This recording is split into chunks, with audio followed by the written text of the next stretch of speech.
sudah bagikan materi ya, sudah baca belum materinya? Tidak banyak kok, saya tidak banyak bikin materi. Pertama sekali selamat Lebaran, selamat Idul Fitri, maaf lahir batin. UTS kemarin kita tidak membuat kelas Zoom, Google Meet karena supaya fokus mengerjakan ini soalnya aja. Secara garis besar UTS-nya menanyakan apa yang saudara pahami, intinya pahami ya.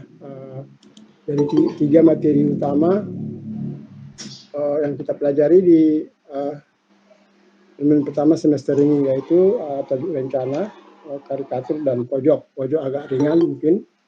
Yang agak penting adalah tajuk rencana, karena menjadi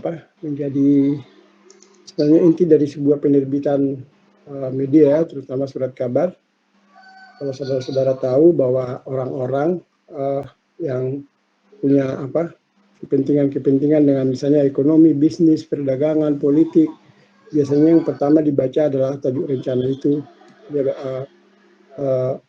ingin tahu apa pandangan, karena tajuk rencana selalu, karena orang-orang pers berpengalaman sudah punya pandangan tersendiri, sudah punya analisa, punya data, apa pandangan mereka mengenai sesuatu hal, apa pandangan Kompas, apa pandangannya media Indonesia, Jawa Pos, seperti itu ya. Jadi saudara-saudara juga harus membiasakan itu sebenarnya. Kalau ingin tahu apa simpul-simpul penting dalam persepsi jurnalistik ya ada di tajuk rencana itu. Kemarin itu saya bilang karena kesepakatan dengan dosen lain Pak John juga bahwa tajuk rencana itu direkam, dikerjasamakan dengan saya melihat tajuk rencana yang dituliskan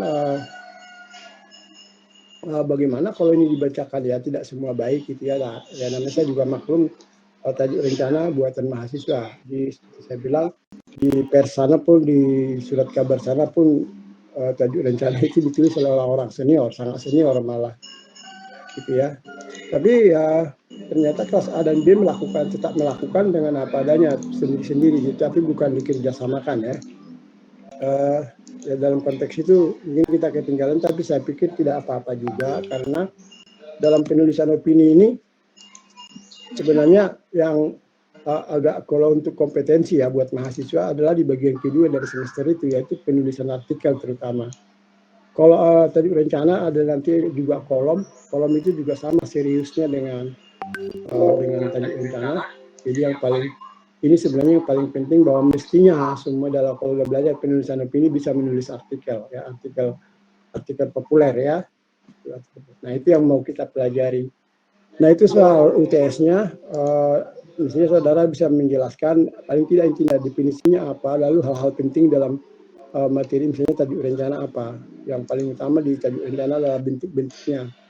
Apa sih bentuknya tajuk rencana itu, jenisnya itu ya. Jadi ada yang menjelaskan, ada yang memberikan latar belakang, ada yang meramalkan akibat-akibat atau masa depan, ada yang mengingatkan prinsip atau moral tertentu yang dianggap penting kayak seperti itu. Nah, karikatur apa prinsipnya? Itu bahwa karikatur itu adalah bagaimanapun opini dalam bentuk gambar, meskipun lucu, tapi ada kriteria-kriteria. Kalau pojok cenderung orang yang punya selera humor yang sebenarnya bagus membuat itu, dan itu ciri khas Indonesia. Saya kira itu bagian pertama.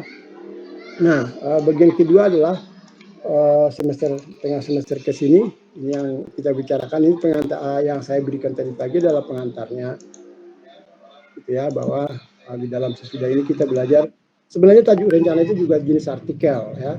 Jadi misalnya itu penulisan itu termasuk artikel juga, gitu. Tapi artikel yang spesifik karena modifikasi menjadi tajuk rencana, bentuknya seperti itu, biasanya ringkas, berisi, bentuknya ada gitu. Nah, yang kita berikutnya adalah artikel dalam konteks luas. Saya sudah di materi, kalau saudara-saudara sudah baca, mungkin tapi belum mengerti bahwa artikel itu adalah ada dua yang kita pelajari kemarin itu adalah boleh disebut opini dalam redaksi ya.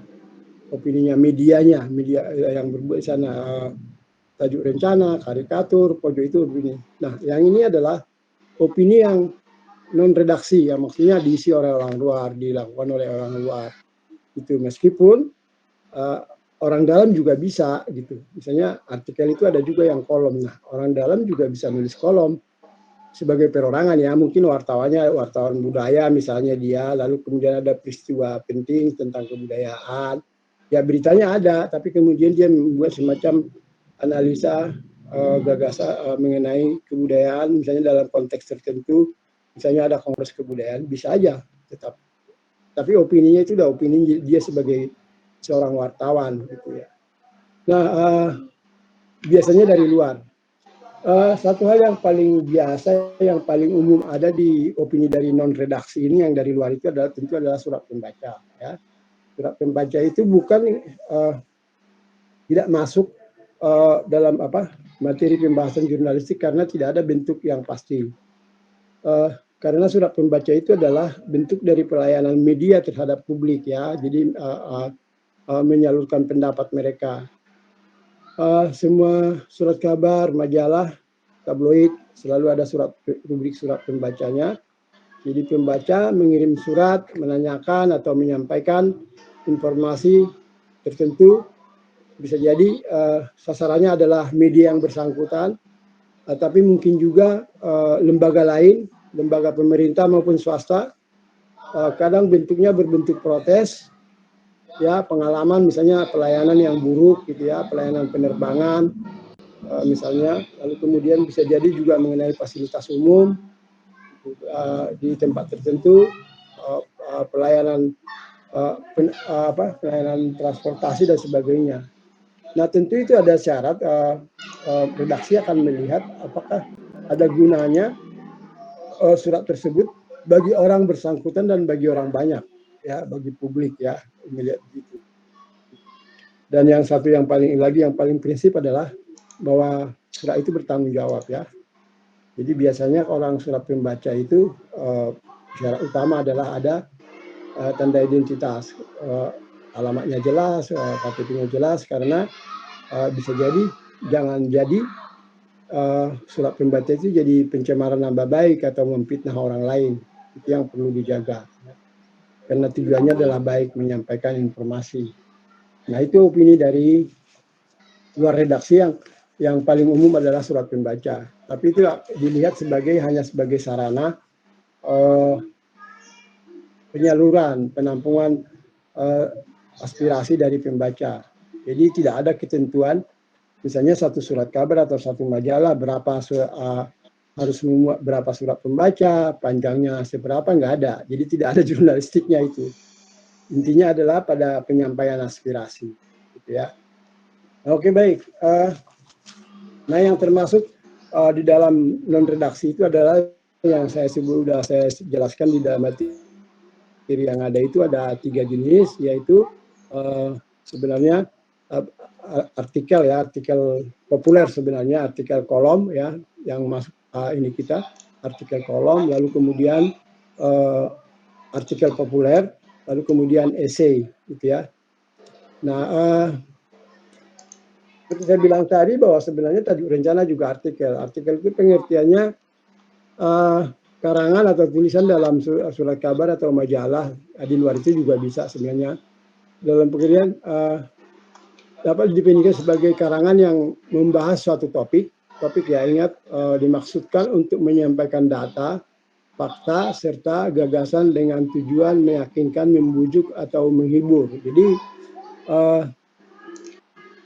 artikel ini bentuknya luas sebenarnya. Pokoknya dia tidak membahas sesuatu yang pokoknya di luar yang berbentuk fiksi ya, tapi bukan fiksi ya, bukan artikel dalam pengertian fiksi ini yang bentuk nyata gitu ya. Nah yang termasuk dalam artikel itu ya sebagai pengetahuan aja, yang pertama risalah itu karangan yang menekankan pemikiran atau gagasan penulis tentang suatu masalah mendalam gitu ya. Jadi mungkin punya pemikiran tentang sesuatu mungkin yang biasanya dibahas dari berbagai segi dengan bahan-bahan pemikiran, lalu kemudian sampai kesimpulan yang sampai dia panjang, jadi mendalam gitu ya. Jadi risalah. Contoh yang saya berikan itu adalah Indonesia Menggugat, karya Bung Karno. Indonesia Menggugat itu adalah sebenarnya naskah pembelaan dia ketika dia dili oleh pemerintah Belanda tahun 30-an. Dan kemudian naskah pembelaan itu begitu panjang, ada bukunya itu, sehingga dibukukan. Itulah Indonesia Menggugat. Agak jarang orang sekarang menulis risalah ya. Kemudian yang kedua adalah yang masuk jenis artikel itu adalah artikel ilmiah. Artikel ilmiah itu karangan yang berpegang pada kaidah-kaidah ilmiah tentunya ya. Seperti ada, kalau kaidah ilmiah itu ada sistemnya, ada abstraknya, ada metodenya, ada teori pendukungnya, terus kemudian ada data, ada analisa data dan sebagainya. Nah, kalau saudara nanti semester 6 mengerjakan tugas akhir itu termasuk artikel ilmiah. Biasanya artikel ilmiah ini hasil-hasil penelitian ya, naskah hasil penelitian, tidak selalu harus besar. Dosen-dosen di PNJ juga biasanya ada tiap tahun kan ada penelitian itu, mereka bikin proposal penelitian, dapat dananya itu mengenai hal tertentu. Tentu biasanya kalau benar-benar artikel ilmiah ya dipublikasinya di media-media ilmiah ya. Kalau di sekarang ini ada jurnal-jurnal internasional di internet itu, Scopus dan sebagainya. Ya biasanya ilmuwan-ilmuwan dari bidang ilmu tertentu ya bergabung di situ, membaca itu ya, orang-orang komunikasi, orang-orang filsafat, semua punya bidang itu artikel ilmiah. Strukturnya ya dia sudah punya bentuk sendiri, tidak ada apa, biasanya ada latar belakang masalah, ada kerangka teorinya, ada perumusan, pembatasan masalahnya, terus kemudian metode penelitiannya, terus kesimpulan lalu saran ya, seperti biasanya tulisan-tulisan ilmiah. Nah, yang berikutnya adalah sering juga tulisan ilmiah ini dituliskan kembali dalam bentuk populer ya, maksudnya supaya kan agak berat juga kalau strukturnya bentuknya ilmiah itu yang mengerti hanya orang-orang yang mengerti struktur ilmiah yang sama. Jadi contohnya misalnya hasil penelitian, disertasi ya, atau skripsi atau tesis S2 atau disertasi doktor kemudian dibukukan. Tentu dibukukan tidak persis seperti susunannya tesis atau disertasi itu, pusing orang nggak ngerti nanti. Hanya dokter-dokter lama profesor yang mengerti ya, diringkas, ditulis jadi biasa dengan bab-bab yang ya penulisan yang lebih populer, yang lebih mudah dimengerti orang, karena biasanya menggambarkan masalah, tapi tentu juga tidak kehilangan isinya. Nah, hasil penelitian juga sering ditulis dalam bentuk lebih populer, tidak kehilangan ilmiahnya, tapi penulisannya lebih populer. Biasanya kalau dulu banyak majalah-majalah ilmiah seperti itu populer, seperti jurnalnya ilmu komunikasi, jurnalnya ilmu sosial, itu ada. Saya nggak tahu sekarang banyak kan biasanya jurnal itu pun bentuknya bentuk internet ya, bentuk siber, bentuk online gitu. Nah itu yang kalau artikel berikutnya adalah yang menjadi urusan surat kabar, ya itulah yang disebut artikel kolom ya, artikel kolom yang kalau saudara-saudara baca koran ini di majalah atau di koran, biasanya itulah yang ada opini yang ada di media. Ini yang menjadi objek pembelajaran kita. Biasanya berkaitan dengan fakta, dengan dalam kaitan aktualitas. Ya, jadi artikel kolom itu merupakan artikel atau karangan yang membahas masalah yang fakta atau datanya itu sudah dimuat dalam berita. Jadi berkaitan dengan aktualitas seperti tajuk rencana ya. Dengan isinya adalah sebenarnya penonjolan dari pendapat ya, opini tadi. pandangan, ya penilaian, analisa, penekanan sesuai dengan kecenderungan atau keahlian dari orang yang menulis kolomnya. Jadi dengan sendirinya dia menyangkut hal yang aktual dan mengenai bidang tertentu. Jadi misalnya seorang pengamat politik, ada peristiwa politik yang menarik, lalu dia menulis tentang kejadian itu, tentu ada analisanya, ada pendapatnya. Itu yang harus diingat, artikel bagaimanapun harus ada unsur pendapat, harus ada unsur opini sendiri. Jadi misalnya pendapat mengutip fakta ini, lalu kemudian dia harus mempunyai analisa. Salah satu contohnya misalnya begini, ini akhir April lalu, Sapri Samsudin, Jenderal bekas Sekjen Kementerian Pertahanan, menulis kolom di Kompas, TNI harus siap perang berlarut. Gitu. Maksudnya berkepanjangan. Dia mengambil itu dari aktualitasnya invasi Rusia ke Ukraina. Bagaimana bentuk perang sekarang berbeda gitu ya dengan dulu perang berlarut. Jadi tentu dia memberikan pandangan bahwa ABRI barangkali juga TNI militer Indonesia juga harus berpikir apa yang harus dipikirkan dalam kondisi perang sekarang yang misalnya sudah ada alat perang berbentuk drone dan segala macam. Jadi saya kira itu ininya. Jadi karena ini spesifik karena halaman koran biasanya kan terbatas ya, itu makanya disebut kolom karena dibatasi kolom dia. Sebenarnya di artikel juga ketika artikel itu bentuknya lebih pendek dan bersikap analitis, berbentuk opini jadi tajuk rencana. Nah, artikel kolom itu adalah yang membahas sesuatu opini.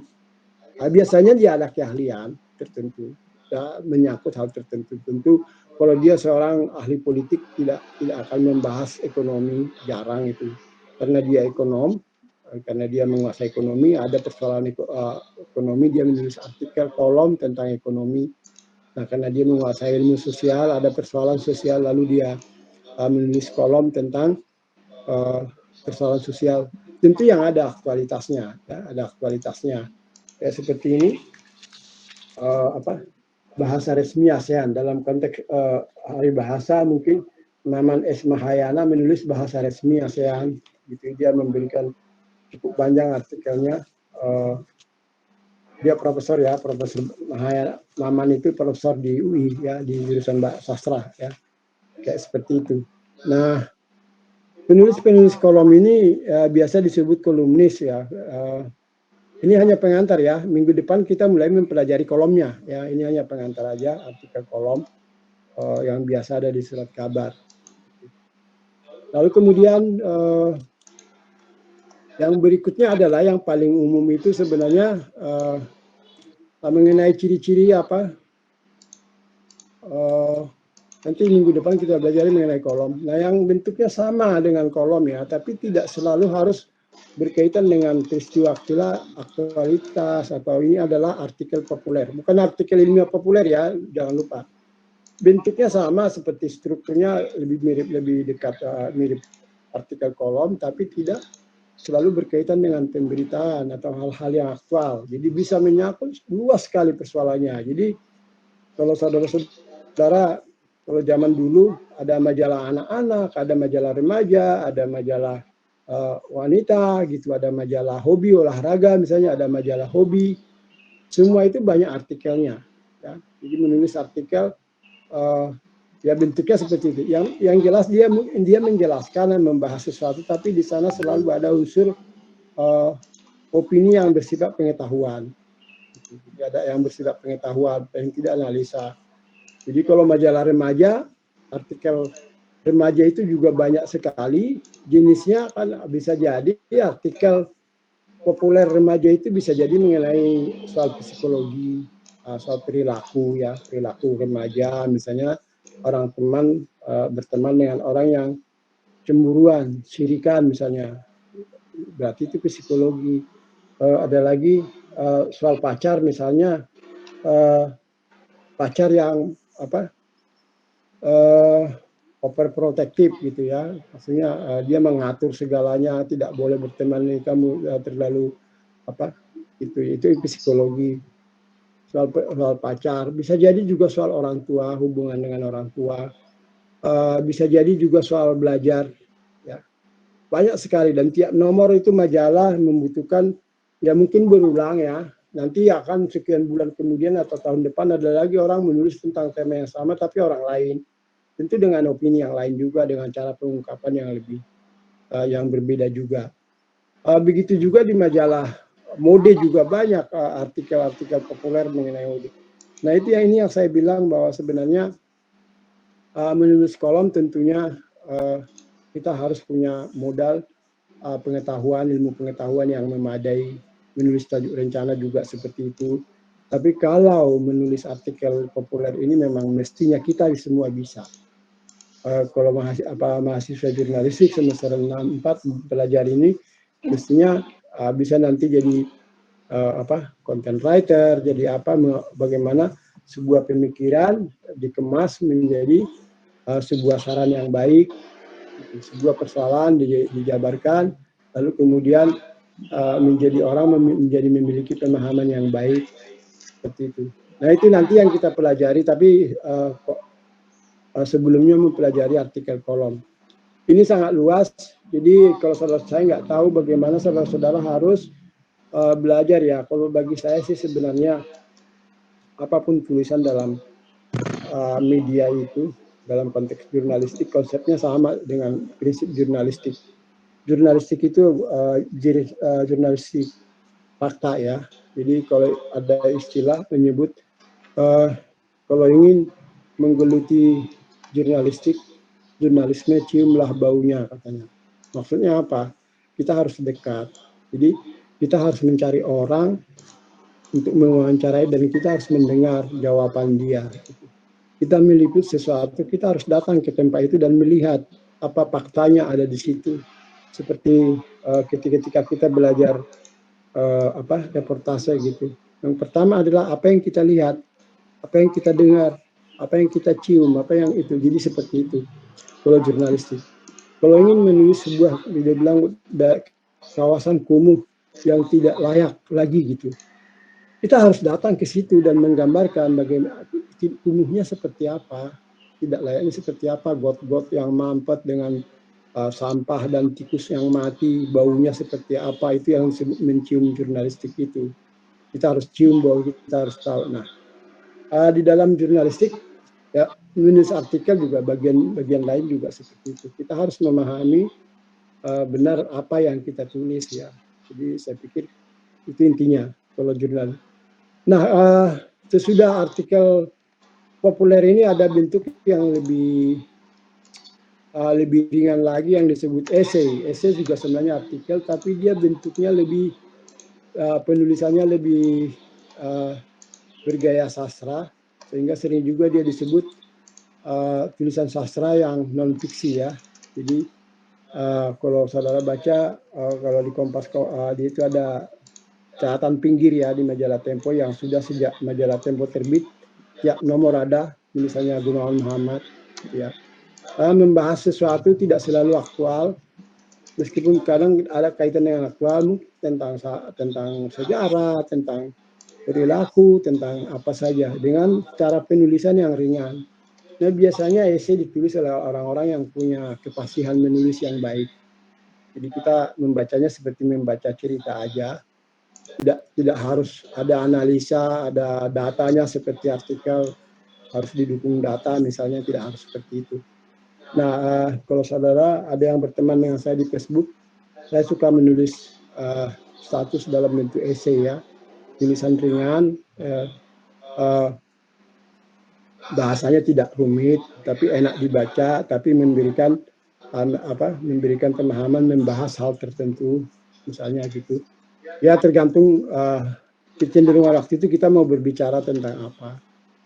Itu yang kemarin saya nulis tentang Hari Buku, yang dengan sedih dan dengan sinis. Apa yang mau kita bicarakan dengan buku penerbitan kita di Indonesia ini udah hancur lebur karena orang tidak suka membaca buku.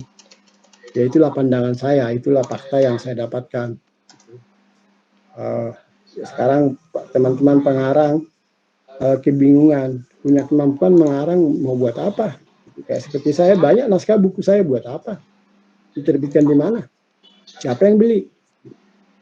Jadi, karena ya jangankan pengarang-pengarang biasa, kelas-kelas biasa, orang sekelas Sutardi, Karsum Basri aja sekarang sakit, Remi Silado yang begitu luar biasa ilmunya, begitu banyak karyanya sekarang sakit.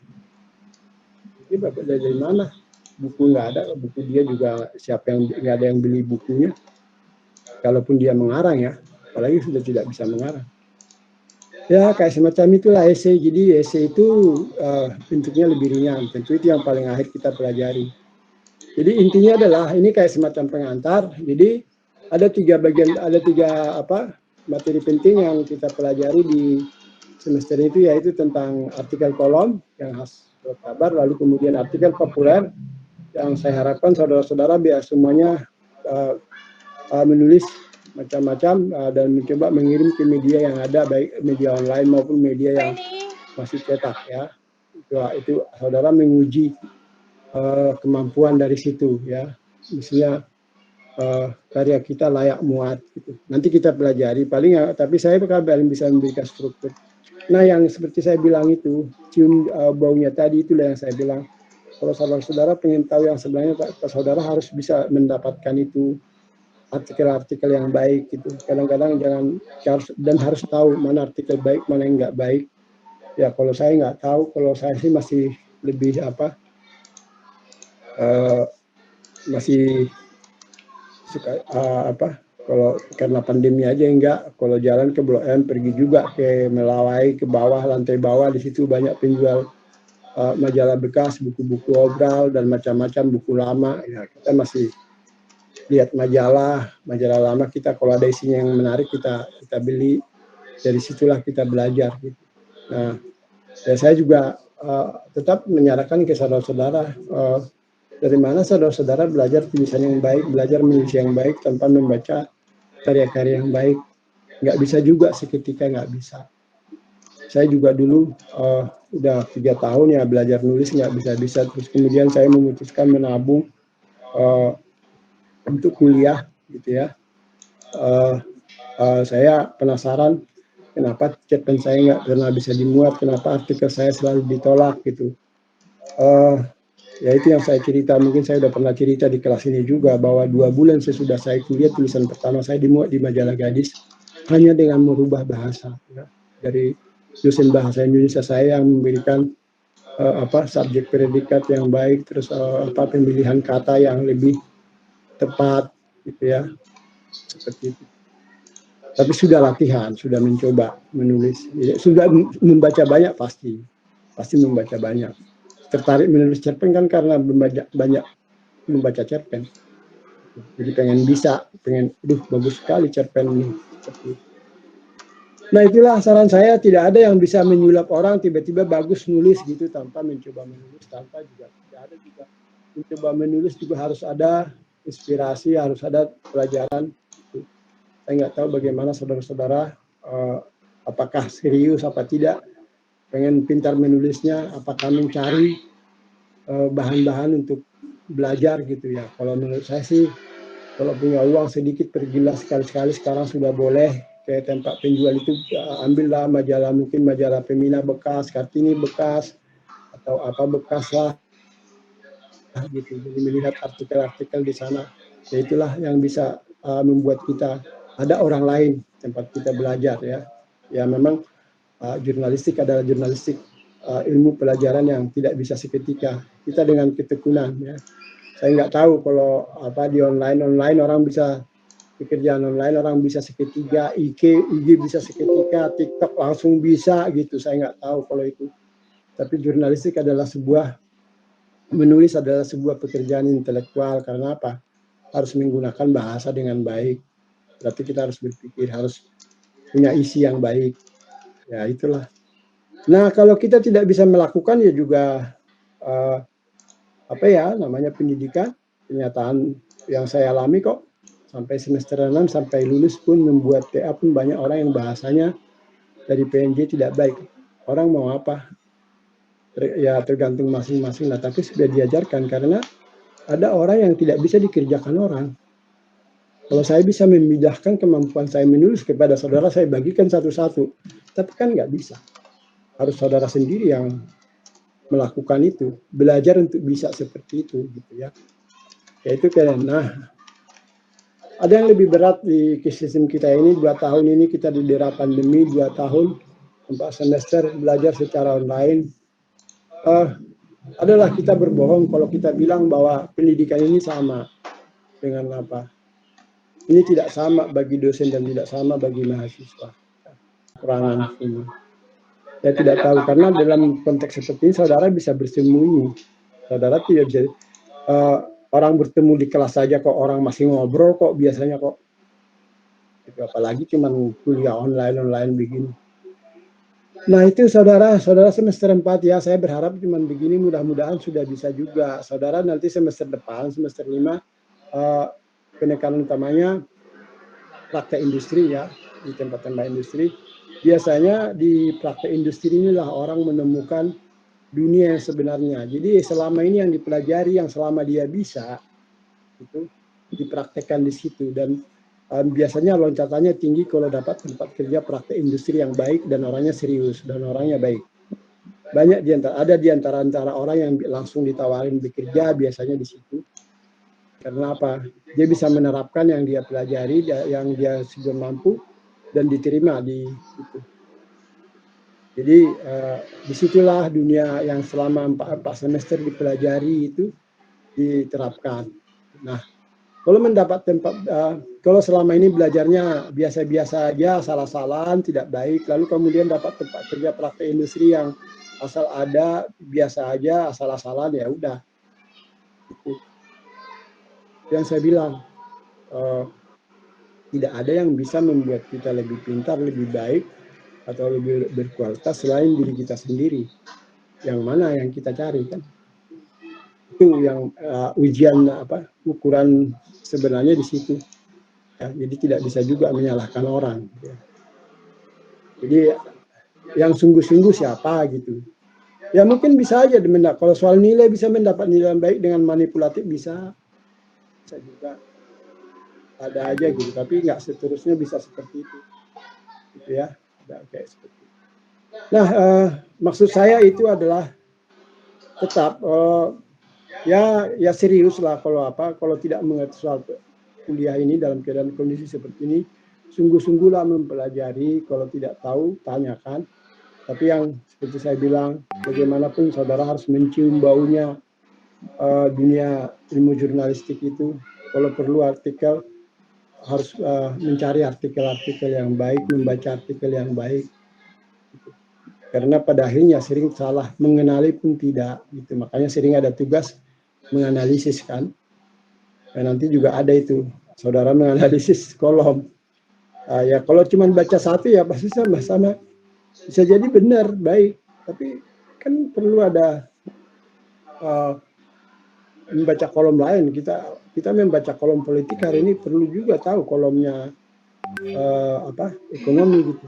Nah kalau zaman dulu belum zaman internet, belum zaman media seperti sekarang, dulu masih zaman media cetak.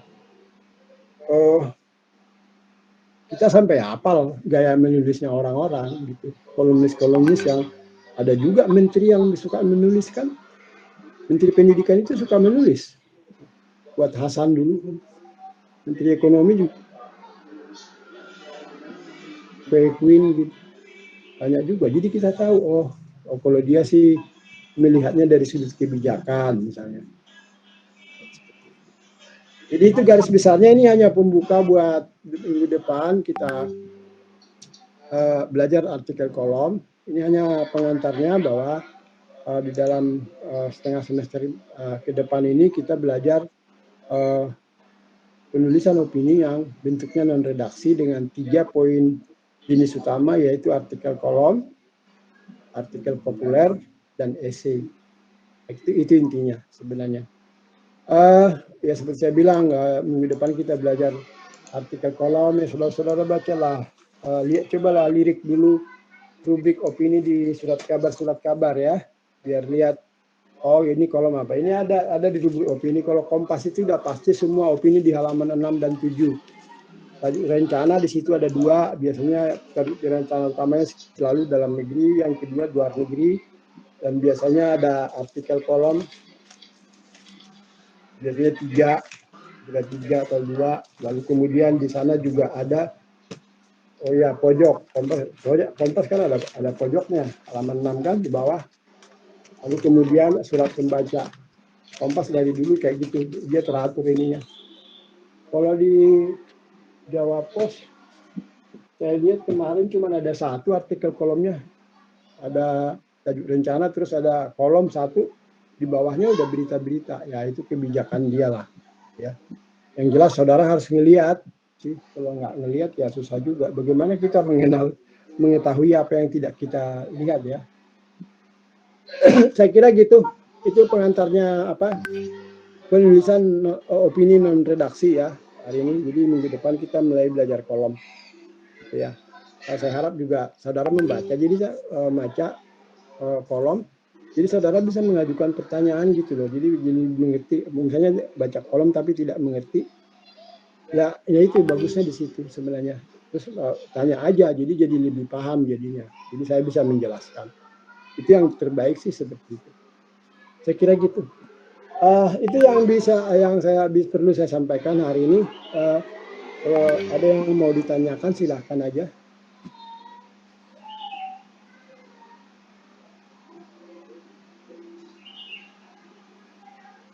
Ada yang mau bertanya?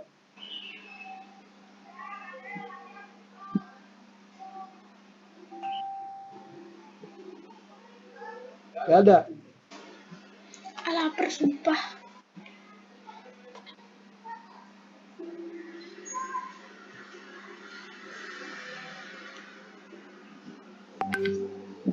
Ya mungkin sudah ini ya, sudah mengerti ya, udah pada baca.